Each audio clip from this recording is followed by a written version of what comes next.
I think मेरे parents का सबसे ज़्यादा सपोर्ट है इस जर्नी में, अपार्ट फ्रॉम माई कोचिंग। दोनों का ही इक्वल सपोर्ट कहूँगी मैं, क्योंकि एक बच्चे के ना दिमाग में बहुत सारे थॉट्स रहते हैं, लाइक कि क्या होगा, कैसे होगा, कहीं कुछ गलत तो नहीं हो जाएगा, am I doing this right, या ये गलत तो नहीं है। तो उन मोमेंट्स पे उन्होंने मुझे आइडेंटिफाई किया, मुझे खुद नहीं अपने आप को देख के उनके पास जाना पड़ता था, वो खुद ही मुझे उस वे में बता देते थे कि कैसे मैं उसको रेक्टिफाई कर सकती हूँ। तो उन दोनों का ही रोल बहुत ज्यादा रहा। नॉट ओनली माई पेरेंट्स, मेरे टीचर्स भी आकाश में मेक श्योर करते थे कि कभी मैं डीमोटिवेट हो रही हूँ टेस्ट के रिजल्ट से, या पढ़ाई उतनी अच्छी नहीं चल रही है, तो वो उसको वापस बैक ऑन ट्रैक ले आते थे।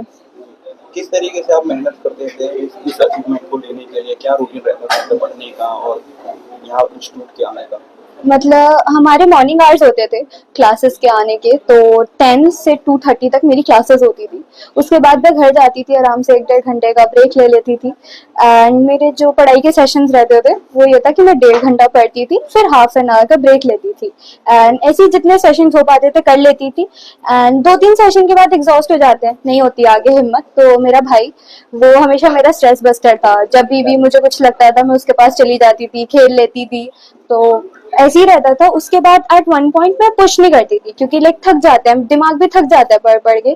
तो जब वो हो जाता था तो मैं पढ़ना छोड़ देती थी उस दिन के लिए।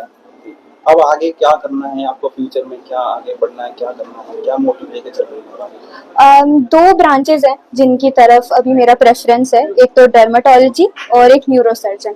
बट सिर्फ यही नहीं है, अगर एमबीबीएस में जाके मुझे कुछ और पसंद आएगा तो I will go for that too. आज के माहौल को कैसे देखते हैं? क्योंकि जितने भी बच्चे हैं, चाहे 10 साल, 15 साल, 20 साल, 25 साल, सब एक प्लेटफॉर्म पर हैं, सोशल मीडिया पर हैं, ज्यादातर नहीं दिखाई देते। बच्चे पढ़ाई की तरफ मूव नहीं कर रहे हैं, कम कर रहे हैं। उस चीज को कैसे देखते हैं और क्या कहना चाहेंगे उनके लिए? आई थिंक वो इसलिए बिकॉज उन्हें ये श्योर नहीं होता कि हमारी लाइफ का गोल क्या है या हमें क्या बनना है। बहुत सारे लोगों को 10th तक भी दे आर अनश्योर कि मुझे क्या करना है। एंड जब तक आपके पास गोल नहीं है, आपके पास मोटिवेशन नहीं है, लाइक मुझे पता है कि मुझे डॉक्टर ही बनना है और मुझे नीट देना है और मुझे एम्स दिल्ली जाना है, तो उसके बाद आई न्यू कि हाँ, मैं 2 साल अपनी पूरी मेहनत करूंगी and I will have what I want. क्या कहना चाहेंगे उन बच्चों को? क्या मोटिवेट देना चाहेंगे? आई थिंक सबका टाइम आता है अपना पर्पस आइडेंटिफाई करने का। एंड आई थिंक उन्हें पहले वो ढूंढना चाहिए कि वो किस चीज के लिए बने हैं। द मोमेंट उन्हें ये समझ आ जाए कि हाँ, मैं अपनी लाइफ में ये करना चाहती हूँ, वो मोटिवेशन अपने आप ही आ जाती है पढ़ाई की।